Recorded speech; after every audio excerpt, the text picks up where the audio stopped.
Mm-hmm.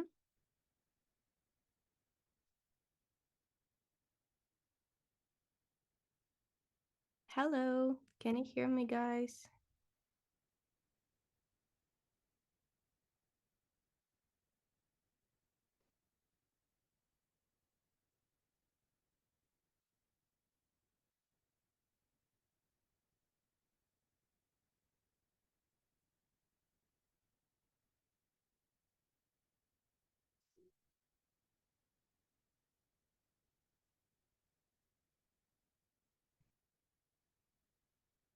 Oh, now you can hear me.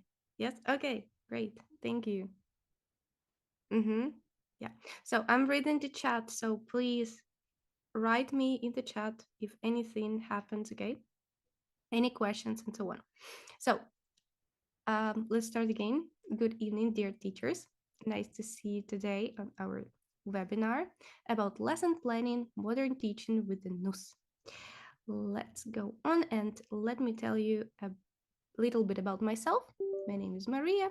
I'm an English language methodologist, and here you can see my email. You can write me um, any questions that you want to ask, and I will answer. Let's go on, and now you can tell me a little bit about yourself.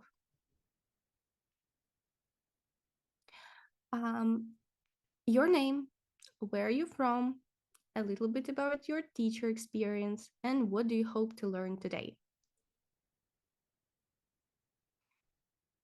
It can be only like a couple of words, if it's okay for you. My name is Katerina. I'm from Ukraine. Hello, guys.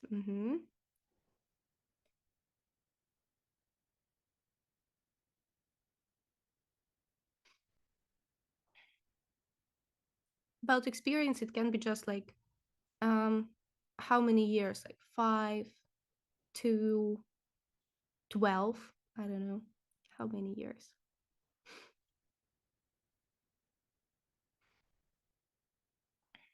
Hello from Kharkiv. Hello.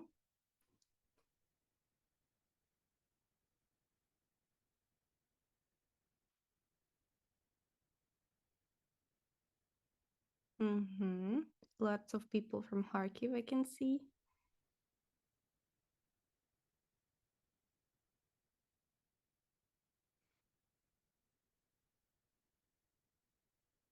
From Lutsk.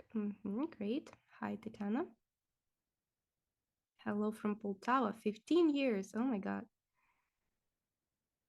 28 years of experience. That's great. 30 years of experience. Oh my God. 6 years. 24.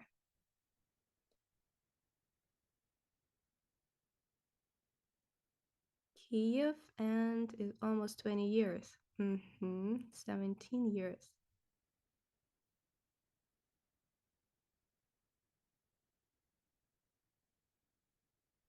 Been teaching for 6 years. Hope to learn something new about modern teacher. Yes, that is true.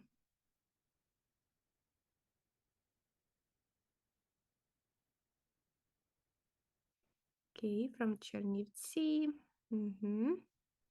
21 years, 20 years, 15 years. You're so experienced. 18 years.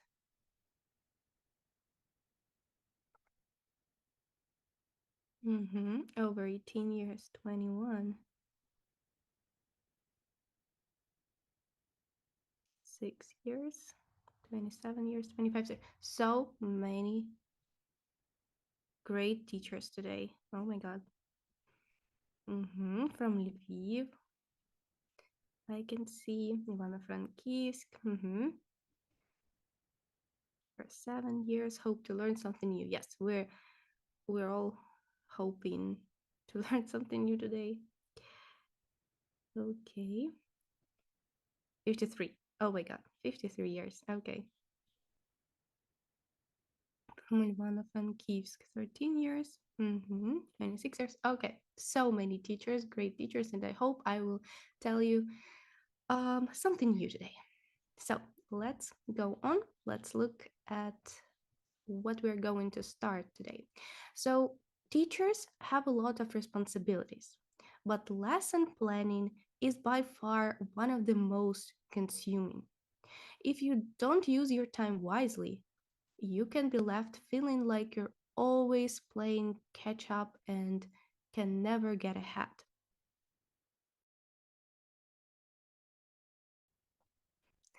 So, how to make it easy and less time consuming? We're going to jump right into with it. You're continuing writing and I'm just reading, sorry. So let's go on. And first, my question to you will be, what do you not like about lesson planning? What do you not like? Think about your current lesson planning process.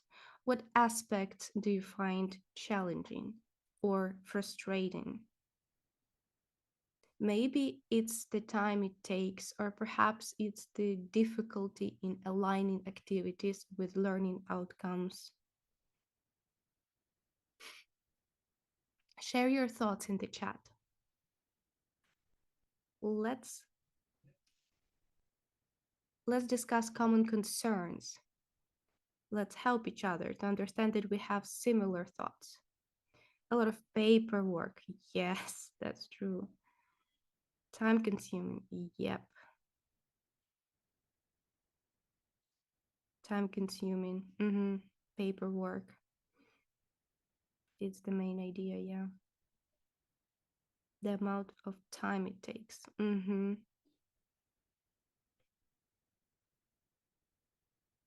But unfortunately, we still have to do it. Time consuming. Yeah, so it's all about the time. Yep. Paperwork, timing takes a lot of time. Hello, Marina. My name is Victoria. Hello, Victoria. Organizing paperwork. Sometimes they are failure. Oh, you're planning them so careful. Interesting point. Sometimes they are failure. Takes a lot of time. Doesn't make. Wow, it doesn't meet the expectations. Interesting point. The lack of time and paperwork win. Yep. Difficulties with feedback from learners and time it takes. A lot of time, paperwork and wasting of time. Write all parts of structure. I prefer using prompts. Yep. Exactly. Prompts are the best. When you understand that the lesson is too short and you want to do a lot of tasks but can't do that because of the time. We're going to speak about tasks today also. A lot of time, especially for presentations. Yes, that's why I also prefer to have a prompt for presentation. Can be Canva, for example. Time management. Differentiations of activities. Choosing the effective task for different skills. Also are going to discuss today about skills. Lack of time. Okay, great. Time. Let's go on. Let's think about common lesson planning mistakes. We can see here on this slide several common pitfalls in lesson planning. For example, lack of clear structure can leave both you and your students feeling lost. So you don't have the clear structure, which means you spend lots of time during the lesson preparing it, thinking about it. Adhering too tightly to the textbook may stifle creativity. And cramming too much into one session can overwhelm the students. So try not to follow the book too closely. Try to be more creative. Children don't like tasks when you thought it will be so interesting point. Yeah, so it's again about trying to do too much in one lesson and following the book too closely. I see that Tatiana, she likes everything. That's great. Okay. A session without a clear aim lacks direction. Yep, and in this case, we need one clear aim or one focus. And the last one, not building in enough student-student interaction. So we should improve valuable collaboration for students and give them opportunities to learn together. Today, we will learn how to avoid these mistakes, create lessons that are both structured and flexible, focused yet comprehensive, and above all, interactive and student-centered. Let's go on. So, usual lesson framework. Let's break down the key components that will guide you in structuring your lesson for maximum impact. Here you can see the structure. And let's speak a little bit about each of these points. So every great lesson, of course, begins with a clear structure. This is the roadmap for both you, your students. A well-structured lesson includes usually an introduction, yes, to set the stage, a body where the main teaching and activities occur, and a conclusion to wrap up and review. Think of it as the beginning, middle, and the end of the story that guides your students through the learning journey. So basically, you need to make it as a very interesting story for your students to follow.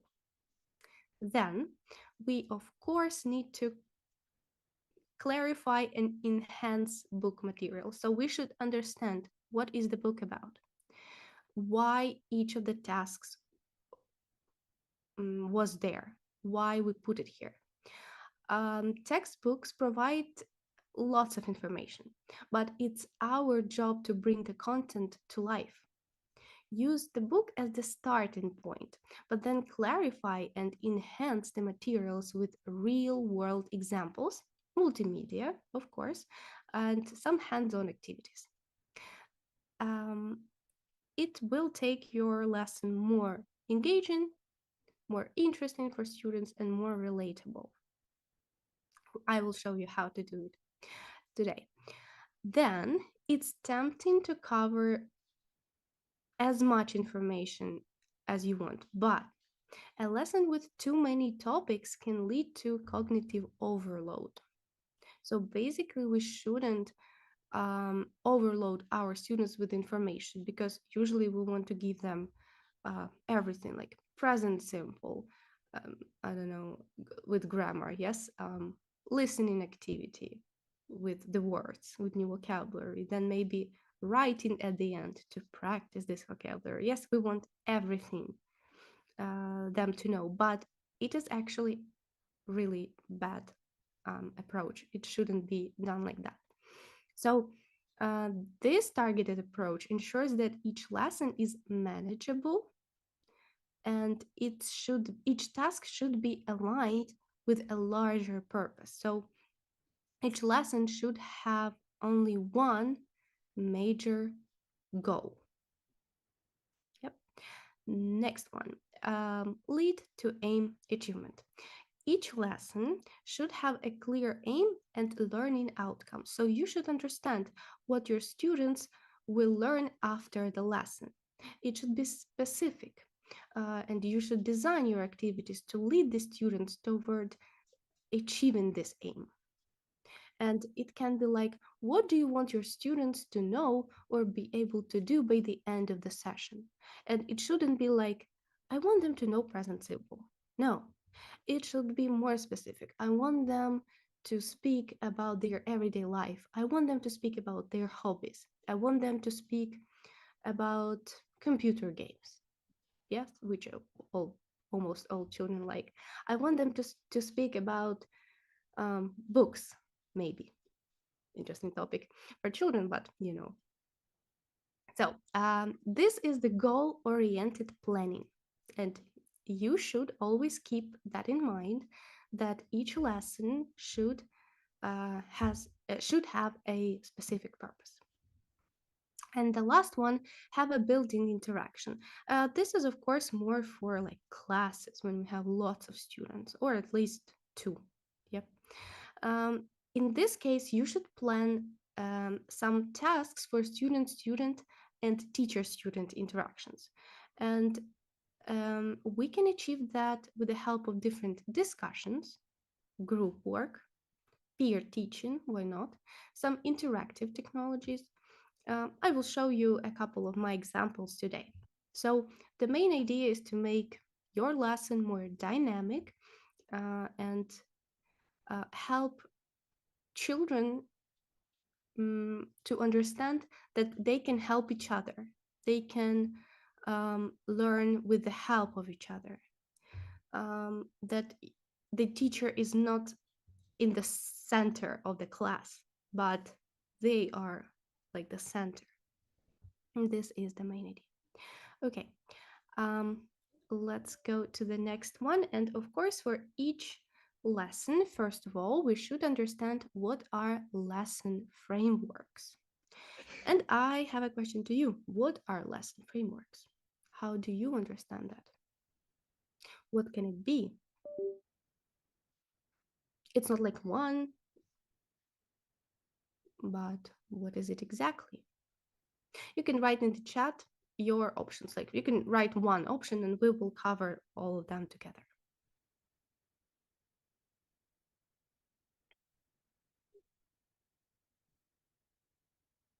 Maybe some examples, maybe some stages, some steps,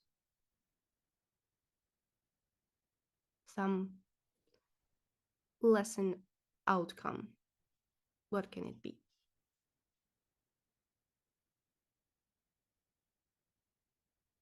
Or if you don't know, then just write don't know and I will explain it later.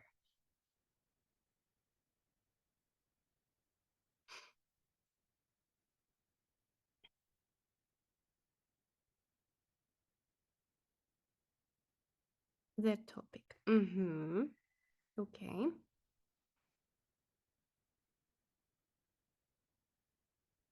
When you gain your aim at the end of the lesson. Okay, the aim. Good. Interesting tasks.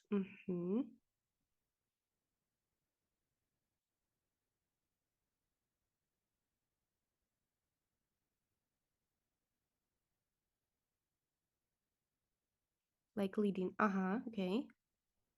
Like the structures, objectives, the aims, interesting task.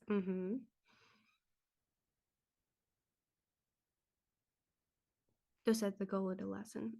The purpose, objectives.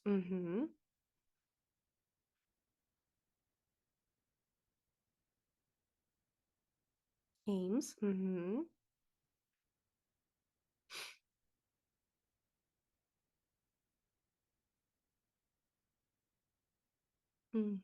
Students will be able to identify the qualities of a friend. Okay. Aims, timing, outcomes, feedbacks, receptive and productive skills, vocabulary activities, different stages of the lesson. Objectives, goals, aims, interesting tasks. It's a set of stages for teacher to follow in the lesson. Logical way. Great. Yeah. This is really difficult to actually make your lesson logical, because sometimes we just put lots of different activities. We think they're interesting, engaging, but they're maybe not logical. The aim and expectations. Theme, lesson outcome, stages, the task. We should give clear and short instructions before the task. Yes. Do you actually write the instructions for yourself before? each task. Feedback, goals, aims, collaboration. A lesson framework is basically a set patterns of stages for you to follow in your lesson. Aim, collaboration, feedback. Yep. So let me show you. Everything that you said is correct. Like, no worries. Yep. So you're right. No, not all the time. Lesson organization, clear instructions. Yeah. So some of you write these little instructions for yourself, like what you're going to say to the student, but not everyone, yeah? Because it's difficult to write it for every lesson and every task, yeah, I agree. Different types of lessons have different frameworks. Great, yep. That's right, goals and feedback. Yeah, okay, so basically what are lesson frameworks in general? Yep, it's a lesson outline. You should think of a lesson framework as a skeleton of your lesson, yes? It's an outline that gives structure to what will be taught and how it will unfold. This outline serves as a guide to ensure that all information, all necessary elements are covered and that the lesson flows logically from one point to another point. This is about organization, yeah? It's about time management. It's about the structure, yeah. Then, of course, a list of stages, yeah. Within this outline, we identify a list of stages that your lesson will progress through. These stages might include an introduction, a warm-up, presentation of new material, of course, guided practice, of course, independent practice is also important, and a summary or review. So each stage serves a specific purpose in the learning process and contributes to overall effectiveness of the lesson. So all stages are important for us and we shouldn't leave anything. Okay, a template. Really important thing. A lesson framework can also be viewed as a template. It's a pre-designed model that you can use repeatedly for different lessons. So you can make one template and use it for almost all your lessons. Or you can make a couple of them and then use it for different types of lessons if you have so. While content may change, yes, but the template will remain the same. And it will save your time while you're planning. Then you need to be determined by the lesson plan, what it means. So your lesson framework is determined by your lesson plan, which includes your objectives, materials, activities, and assessment. And don't forget about that. The framework organizes this element, ensuring that they contribute cohesively to the lesson goals. And a way to visualize how each component of the lesson plan fits together. So basically, when you see everything on the list of your lesson plan, you can understand if that was the lesson game is okay. The lesson can be really logical, and if something is not so logical, you can get rid of it. Yep. And a repeatable pattern. So lastly, a lesson framework establishes a repeatable pattern. This is beneficial not only for teachers, but also for your students. When students become familiar with the framework, they understand what you expect from them, and they can engage more confidently with the lesson. It provides a sense of routine, structure. They understand that even better. They can understand your instructions better, what to do during the lesson, and so on. So by understanding and utilizing a lesson framework, you can create a flexible structure for your teaching, and it will help you to spend less time on lesson planning. Okay, so a way to plan a lesson that works. So we spoke about the time. Yes, it's a little bit time consuming, but we can make a template. But how to plan a lesson that works, that will always be perfect? At least we will try. So let's speak a little bit about it. And first of all, we should think about the type of the lesson. And for that, we will use a framework. So which lesson types are there? It's really easy, but maybe you can help me to remember. What lesson types are there? What do you remember?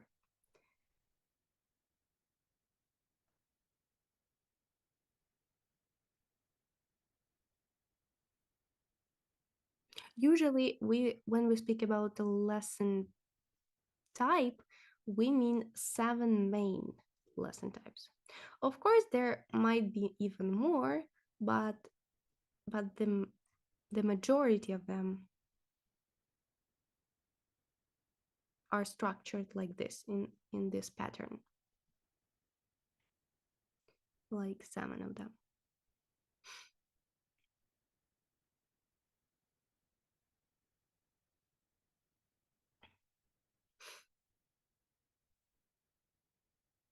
So it can be the lesson, the review lesson. Okay. Interactive. Okay. Don't you think it's like it's not usually the type of the lesson, which is interactive?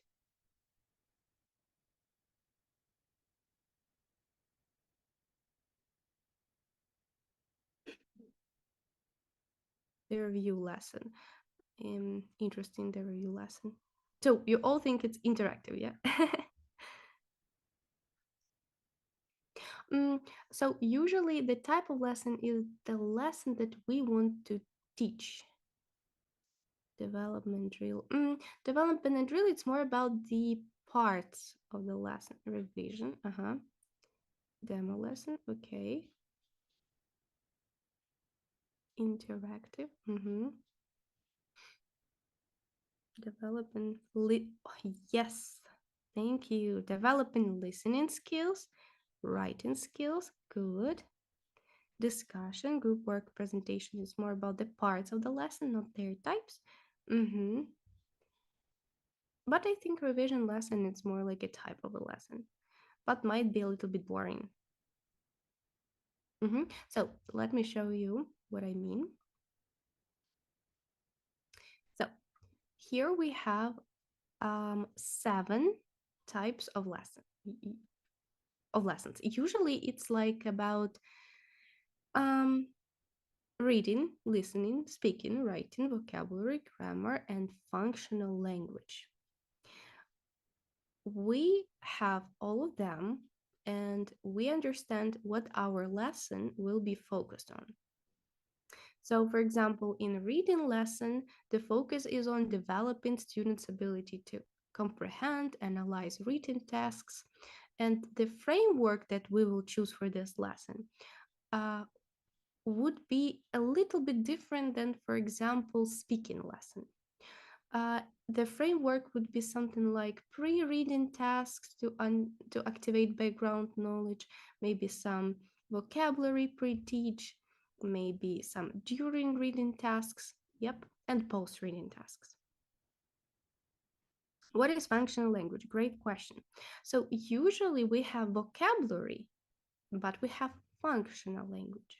So I will explain in a second.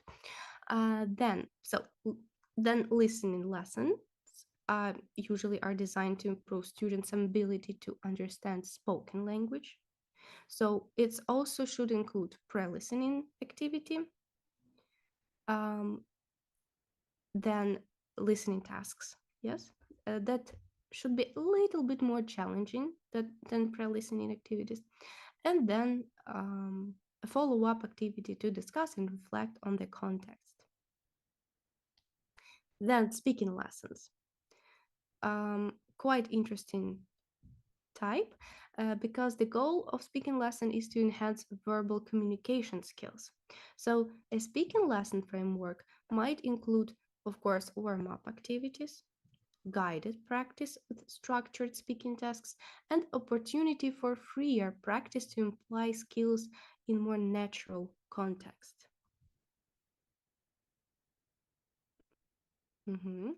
Then writing lessons. Their aim is to develop written expressions, of course. They often start with brainstorming ideas. So you help your students to brainstorm. They can brainstorm in pairs, in groups, and so on.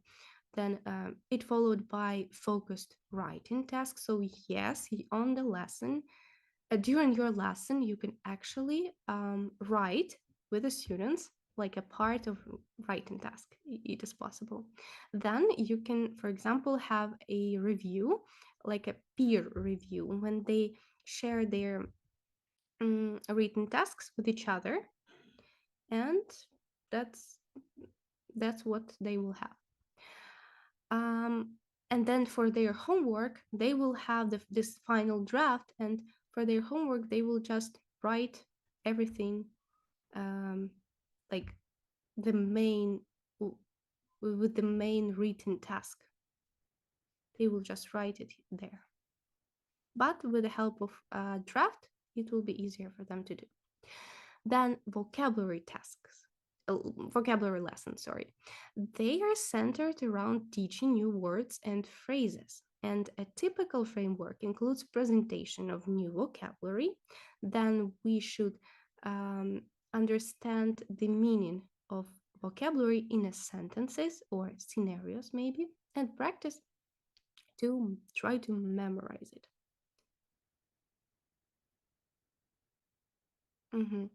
Then grammar lesson. The objective is to teach rules and structures, of course, but at the same time, we should give them not only explanation of the grammar and controlled practice, but also more open-ended activities in writing and speaking. So finally, we come to the functional language. So there was a question about that. So functional language, it's focused on language used for specific purposes. For example, making requests, giving advice, expressing opinions, giving presentations maybe, and so on. So the framework for these lessons involves presenting the language in context, practicing through role plays, simulations, and applying it in relevant real-life situations. So basically like this. It's similar to vocabulary lesson, but not the same. So each lesson type has its own objectives and sometimes challenges, which is why, first of all, we should understand the type that we want them, for our students to learn, that we will give the students, and then we choose the framework. Of course, there are so many different frameworks, and you said that about flipped lessons. Yep. But first of all, we should determine the type. And I have a question to you. First of all, how many of these should be your main focus on the lesson? So we have the skills, which are reading, listening, speaking, and writing, and we have, they're called them systems. So vocabulary, grammar, and functional language. We develop those skills during lesson. Do you think that it is okay to develop all skills during the lesson? So imagine you have, it can be like a 60-minute lesson or 45-minute lesson, 40-minute lesson, 30-minute lesson. Is there enough time for you to develop all skills, all reading and listening and speaking and writing? Also, don't forget about grammar and vocabulary. Is there enough time? 2. We have the answer no. 1, but they are interrelevant anyway. Yes, you mean that 1, but we will still include different types of activities. So the lesson type will be, for example, reading, but activities can be listening or speaking and writing, everything. But the main point will be a little bit different. 1 skill, 2 skills, speaking, all, 2 or 3, at least 3 skills. Okay. 2, 3, 2.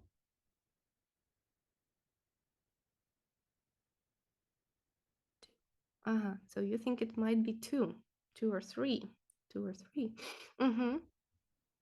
So our brain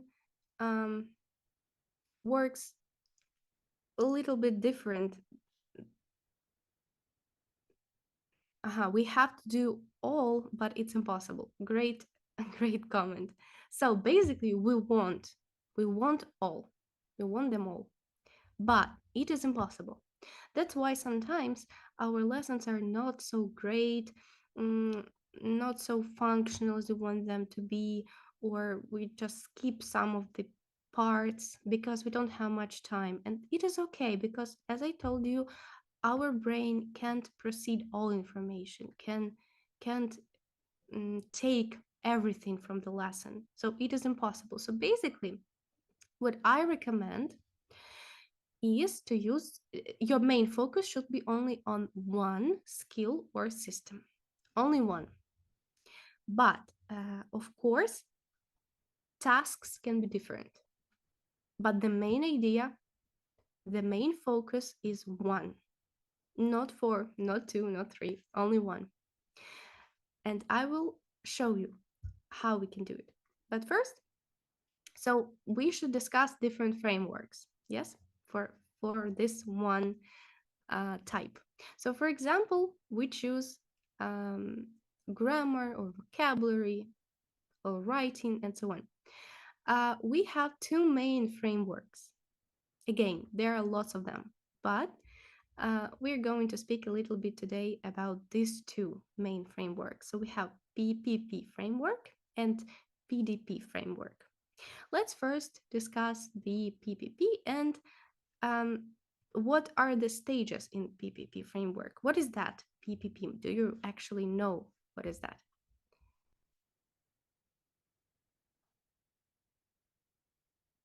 And maybe what skills we usually use for them? Because skills are also important. So if we have 2 frameworks, that means that not all skills and not all systems will be used here or here. We will choose. Some of them will be here, some of them will be here.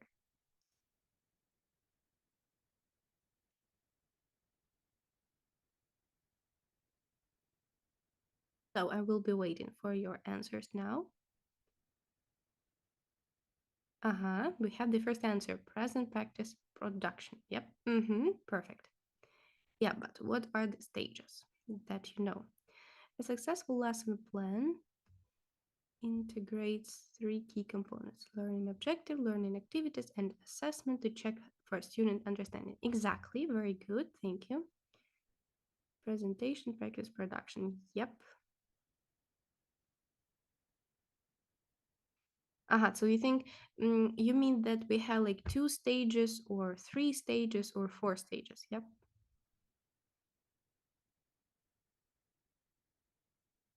Presentation, practice, production, great.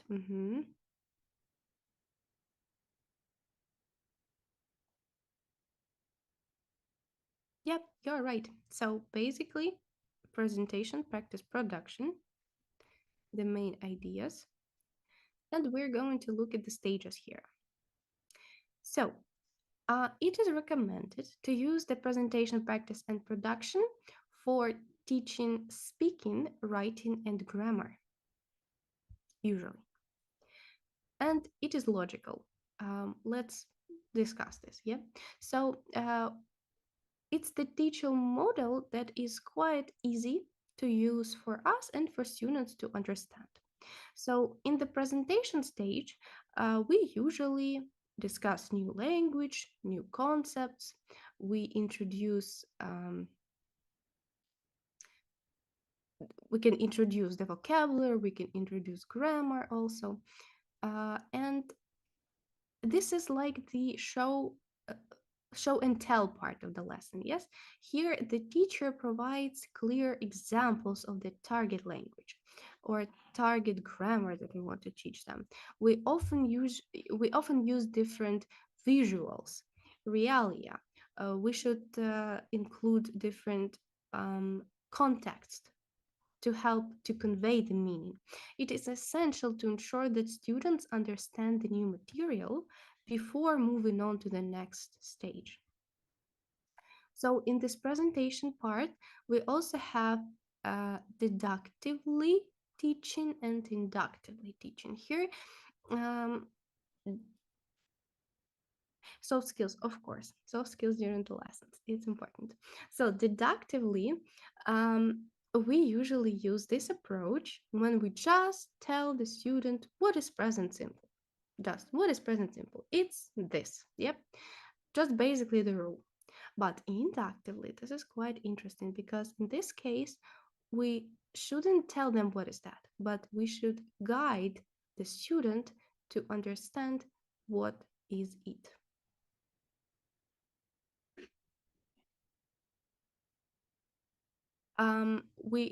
We should help the student to understand it by themselves, usually. Then we move on to the practice part, yep. In this practice part, we usually have usual controlled practice activities.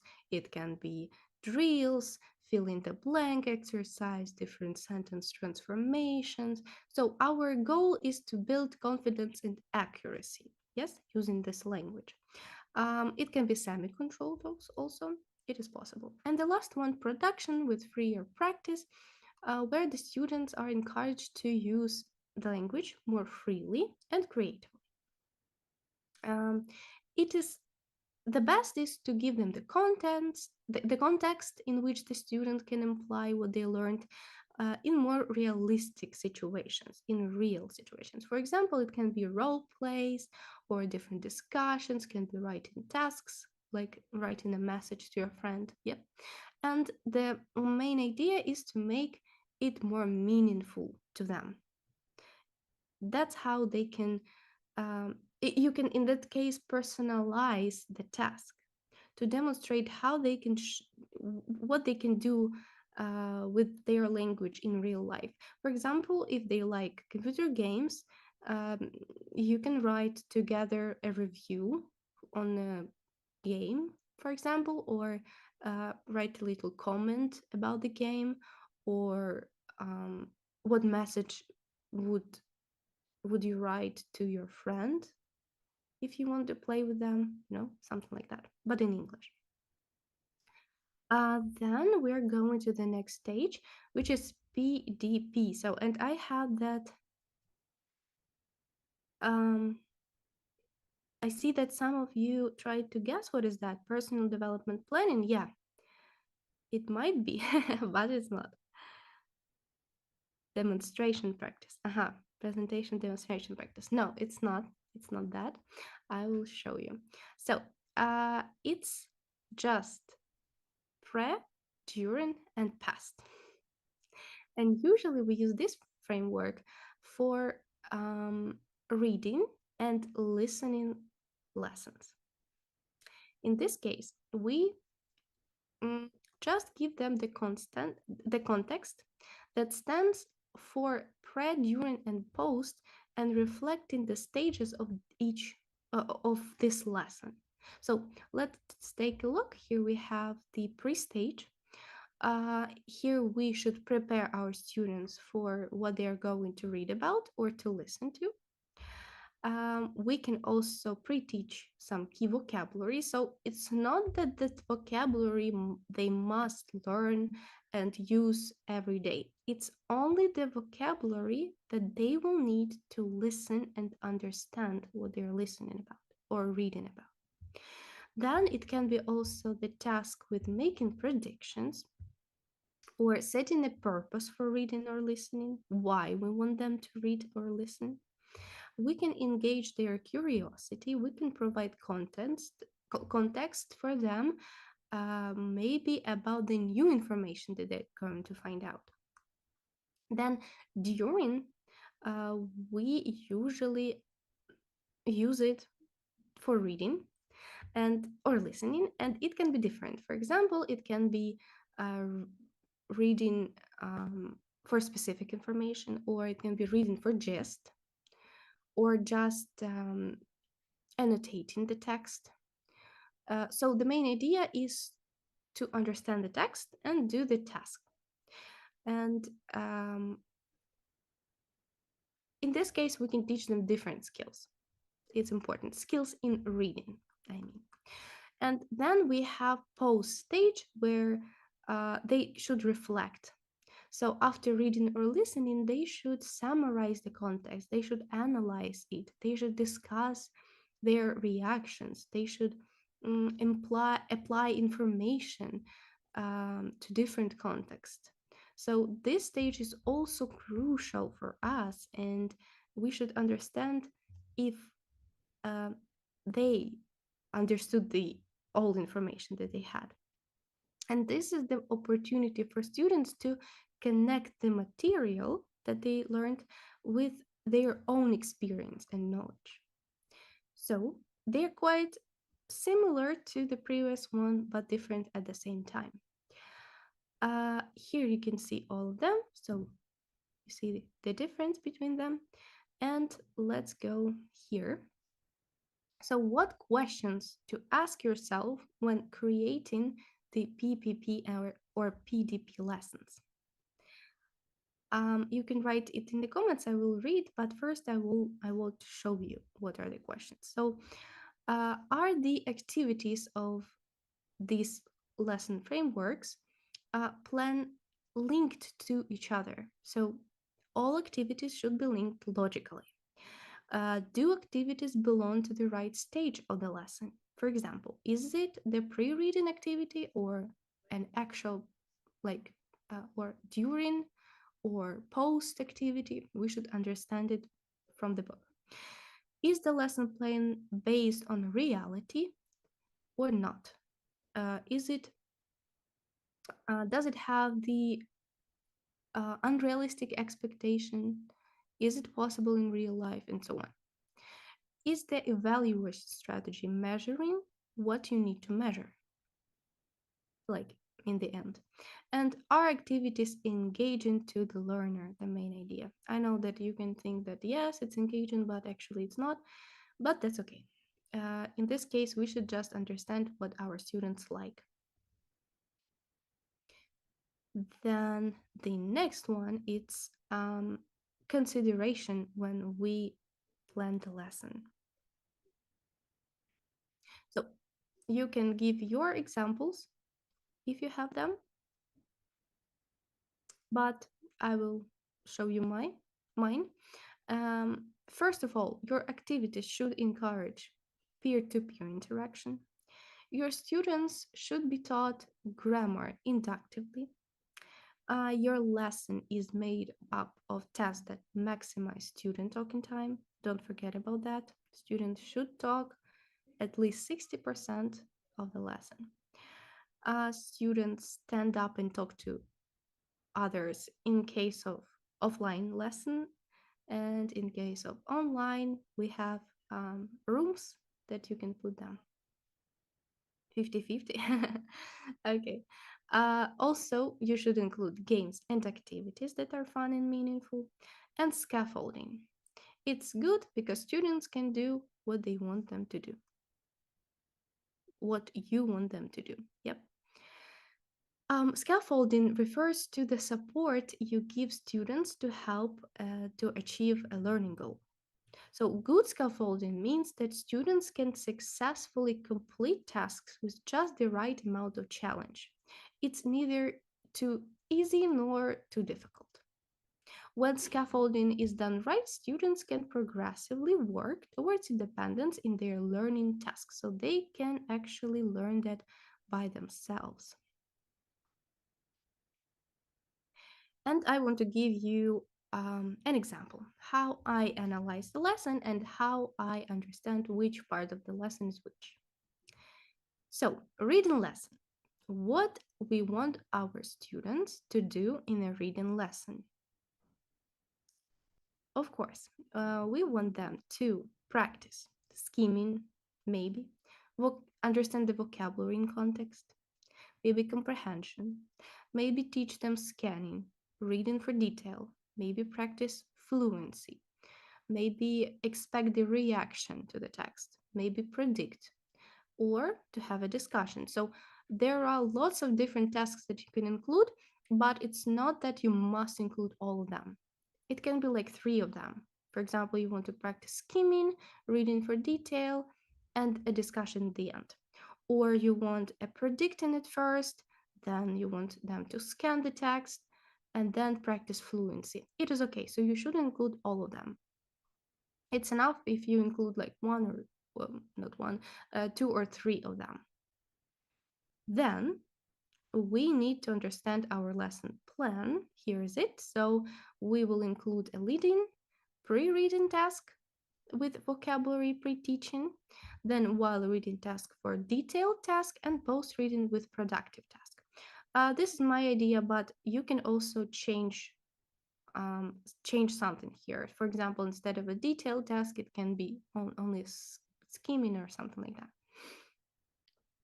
Let's go on. And then we can look at the text. So for second grade, we have this little text, and we should understand how to work with it, what to do. So I want them to practice skimming a little bit. I want to remove any blocking words from the text because I want them to understand what they're reading about. And I want to practice intensive reading a little bit and then practice fluency. I will show you how to do it. So here we have the name of the lesson. She is tired. So what I want my students to know from the lesson, what is the outcome? The outcome will be that we want them to learn vocabulary about feelings and practice intensive reading. So basically, it's not that we must teach them this vocabulary, but with the help of the reading, they will just memorize this vocabulary. And our task will help them with it. And don't forget that the main focus is on reading, not on vocabulary, not on grammar. Only reading today. So it is a reading lesson. And we should include the warm-up. What warm-up would you choose for the lesson? Please write in the comments. I really would like to see what are your ideas about the warm-up. Because warm-up can be different. It can be about the lesson or it can be not actually about the lesson. So it can be anything. It can be about something that you previously do some revision, like little revision. And as you remember, warm-up shouldn't be more than 5 minutes. So usually it's about 1, 2, 3 minutes.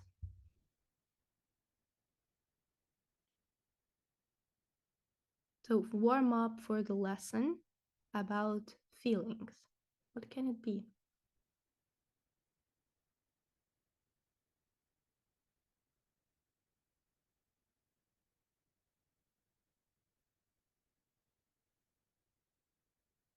And while that I will read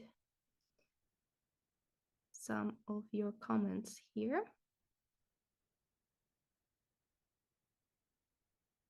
Presentation and practice. Phonetic or morphological drills. Drills quite good. Emojis. Connected to the topic of the lesson. Exactly. So it can be connected, but remember, also it shouldn't be connected. Like, it's okay if you don't do it. So my idea actually was this one. We have a little warm up with easy, play the games. Yes, it can be, but don't forget that it shouldn't be so long because the games can be really long.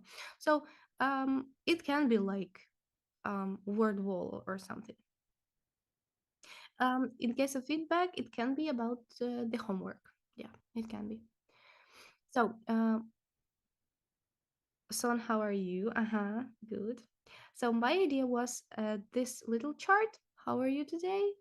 Are you happy or sad? And maybe if they know, we can check if they know any other words. So we definitely know that they are familiar with the words happy and sad. So it's not difficult, but we will also ask them, do you know any other words? So let me read your ideas. Different questions that are connected to the topic. Games, discussions, games, feedback, some video, pictures, talking about feelings and emotions. Don't forget it's the second grade, so they may not speak to you. It's okay. Warming up, the weather. It can be about the weather. For example, not how are you today, but how is the weather today? And how do you feel about the weather? Do you like it or you don't like? Are you happy about the weather or not? Phonetic drills.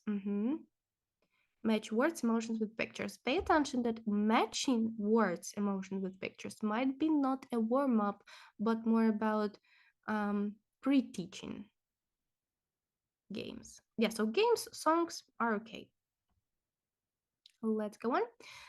Then we can analyze the book, analyze the whole unit, and we can see that there are lots of different tasks. And we should understand how they work, how much time we should spend on each of them.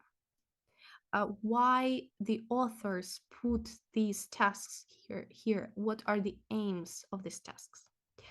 Let's analyze. And here we have the first task, which is leading. And we have this little dialogues. Sentence scramble. Agree. Sentence scramble can be. Brainstorming. Yep. Phonetic games. Games, learning apps. Yeah. Like word wall. Yeah. That's correct. So we have this little lead-in with different dialogues. So you can think how you can enhance this activity to make it more interesting and engaging for your students. For example, there can be a little reading dialogue in role play. So for example, you will take one student and ask them to be this guy and you will be this girl, for example, and you're just reading, are you sad, Mary? Yes, I am sad. And don't forget that you shouldn't be really fast. So you can pay attention to the pronunciation here, to the tone, yes, and don't forget that it's a question, yes, and practice it with the student in front of the whole class so they will see how it works. And other dialects, they should read by themselves in pairs. So this will be our little leading. Then we should understand the purpose of other tasks here. They are pre-reading tasks. So the main purpose of them is to establish a purpose for reading, then improve vocabulary that student can complete the reading task successfully and predict what they are going to read about and establish what they know about the topic. For example, some words they may know. Yep. We're going to the next task, and here we have just the same task as the previous, but more difficult. They should make the dialogues by themselves. And again, the first task you can show with another student. And then they will do it by themselves in pairs. And your task will be just to listen to them and maybe check if they did it correctly or not. Then we're going to the next leading task, which will be pre-teaching vocabulary and checking if they understand that vocabulary or not. We will give them a listening, and they should choose the face expression. In this case, we can actually check if they understood all the vocabulary that we taught. If something is wrong, we can also write this word on the blackboard or something. Or if they didn't know the word, they will look at it, you will check it together, and they will remind it. And the next task, it's this picture. So it's not actually a real task, but we can use it with the reading. So we will help them to understand some of the words from the reading part, from the text, and also engage them. So you can ask, for example, what they are going to read about. Yes, who are the students? Where are they? What is written on these balloons? Are there names or something? So we can engage them with the picture. And after that, we can pre-teach some other vocabulary that is not necessary for them to know, but would be necessary for them to understand the text itself. So for example, we can highlight the words, or we can write them on the blackboard. And we can check. So the playground, where is it? A flower, where is it? Yeah, balloon, where is it? Swings, where is it? So in this case, you don't use any Ukrainian language or anything like that. You just use English with pronunciation, so you can drill the pronunciation a little bit, and then teach them this vocabulary. Then, of course, you can give them the reading itself. So they will read the text by themselves, and we will give them the task. So what task can we give students after the reading? This is the main question, yes, because we were doing all those tasks exactly for this moment. So we can ask them about the picture, yes? For example, who is Dolly? And they should describe the Dolly, or what does she feel? Dolly is happy. Or ask, is Dolly happy? And they should find it. Yes, Dolly is happy, and find this girl on the picture. Speaking about translation, it is better not to use translation on this framework, because this framework is supposed to be English, let's say. Why? Because everything we can show on the picture. Why we should use Ukrainian in this case? Yeah, so find the children. Find some specific information. Is Vicky scared? Can you find Vicky? Is she scared? Look at her. Yes, she's scared. Why is she scared? Because of the dog. Yep. So in that case, we will train the vocabulary, we will train the reading. And then the last task will be, underline the emotions. Yes. Speak a little bit about these emotions. Learn this vocabulary about emotions. Yep. Then the post-reading activity would be a game. Here you can see the game from the book. It's called She's Tired. Yes, and it's a game where children should stand up and run, But if the lesson is online, that is the question what to do. So in that case, we can choose any other games, board games, for our students to do. Here you can see them. This is just one of my examples, and it can be something like this. So one student starts here, another student starts there, and they just going round. A funny activity.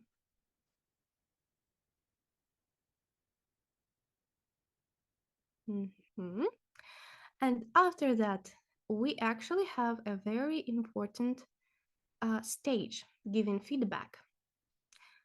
In this case, we should start like what we usually do when we give a feedback. Usually we just write, we just say, for example, what did you do yesterday? I saw my brother. Good. And this good, what is it about? Do we understand? Is it about the grammar? Is it about good that you saw you saw your brother? What is this good about? We don't understand. To continue the text, really good. Remember, is it writing? Okay. So what is this good about? So it shows that you're kind of interested in their answer, but what will be after that? Nothing. So what I propose you to do is always to start with a little conversation. For example, yesterday I saw my brother, yeah? And you say, you saw your brother? Yes, that must have been nice. Yes, very nice. And we continue the discussion with some questions. Was he pleased to see you? Yes, we're meeting by mistake. And here we have that. Oh, you met by accident. Yes, by accident. So in this case, we check the mistakes that they made during the lesson. So it can be like the last stage of the lesson. For example, we can write their mistakes on the on the board with them and ask them a couple of questions.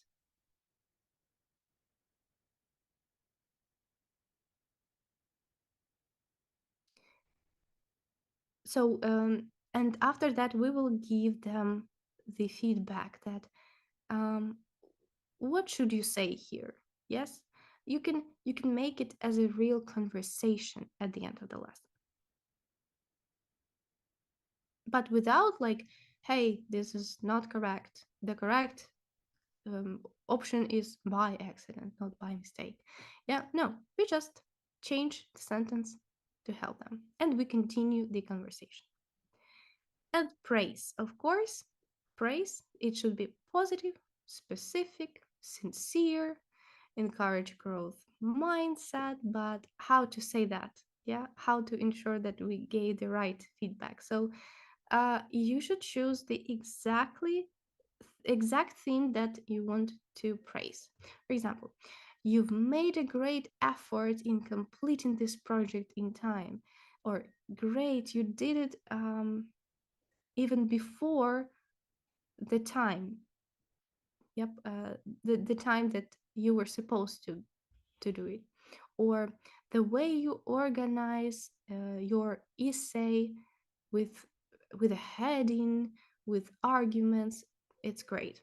Like, I see that you understand the topic, uh, you analyze the topic, you made the effort. I see that you're a hard worker. I see that you enhanced your presentation. Um,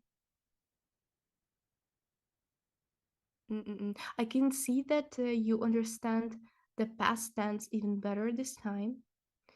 I see that irregular verbs are a little bit difficult for you, but you learned 5 irregular verbs, and that's great. So don't forget to praise your students because it's really, really important.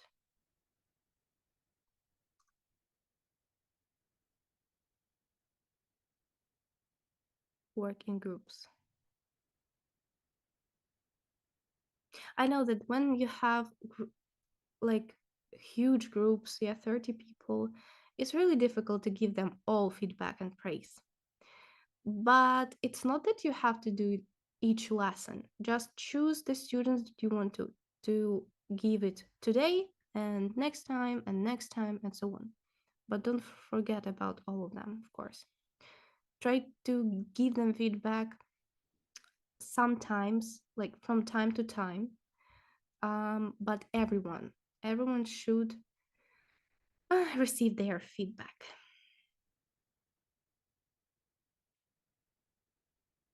Yeah.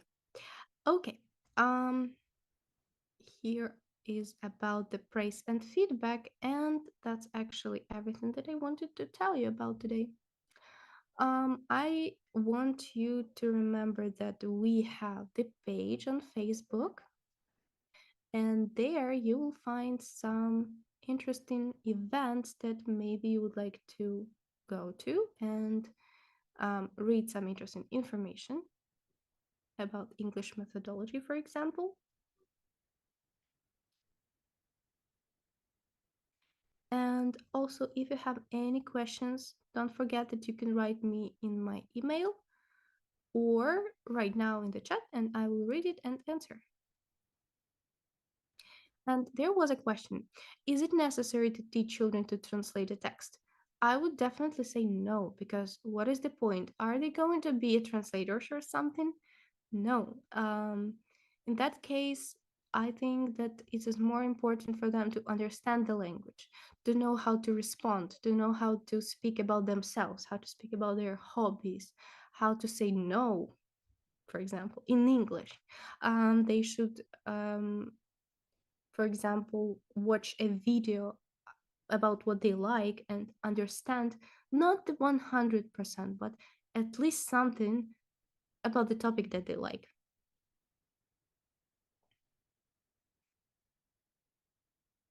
Yes, you're right. Not only tell well done. Yes, usually we just say great, well done, super, and that's all, yeah.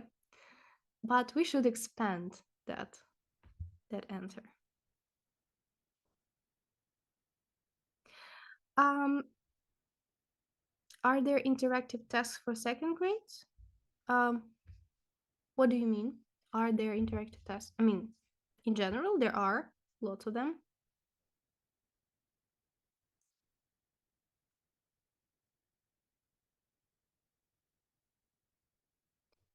Thanks for sharing. Thank you for coming today.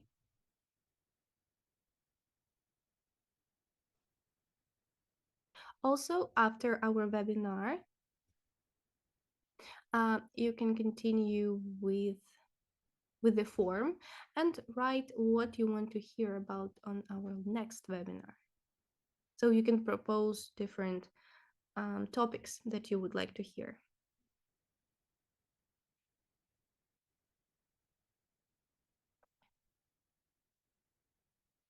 Thank you for coming.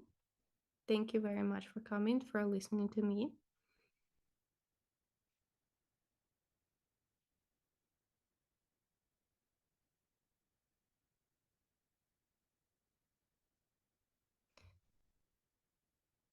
Video games. Video games for textbook. I mean, right now there are no interactive tasks, but we're working with it and we're going to provide you with this information on the website, easy. There will be everything interactive. Thanks for information. Thank you for coming today. Thanks for ideas. Thank you. Thank you. Thank you all for coming today, and I hope you will come even more. And you will find more information from me. Thank you for coming.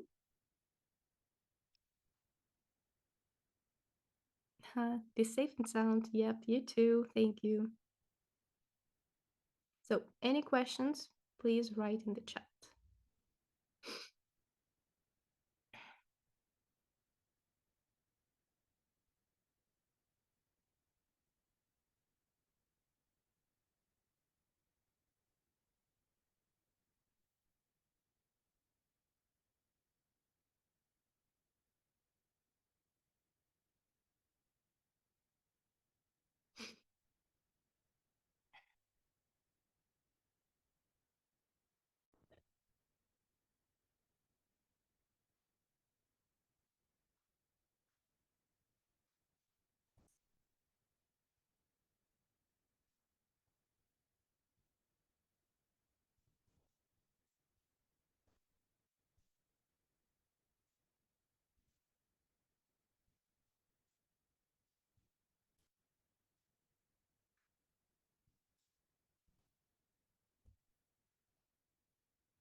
Mhm.